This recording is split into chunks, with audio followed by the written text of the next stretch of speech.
salam. Bugün Zəhra ilə bombom oyunu oynayacağıq. Çipslərimiz düzdür balacadır. Çünki əzilmişdir çipslərimiz.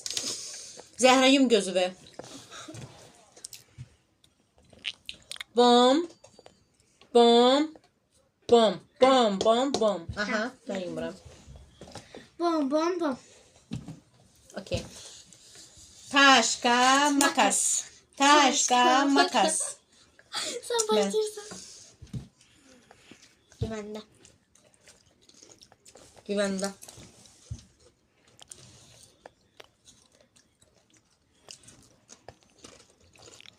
Bom. Bela. Okey. Bom. Beni bir. Bom.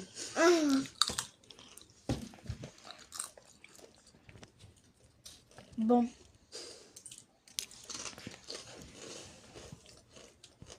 Məndə 2 bomdur.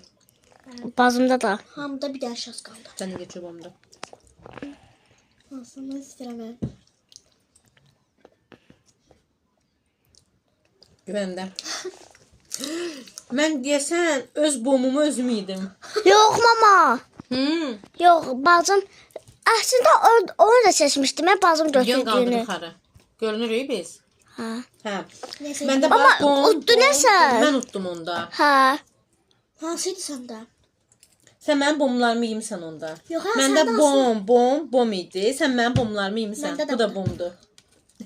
Ye, mən utdum. Onu önce yiyebilirsen mama. Ne bunlar nasıl? Hey.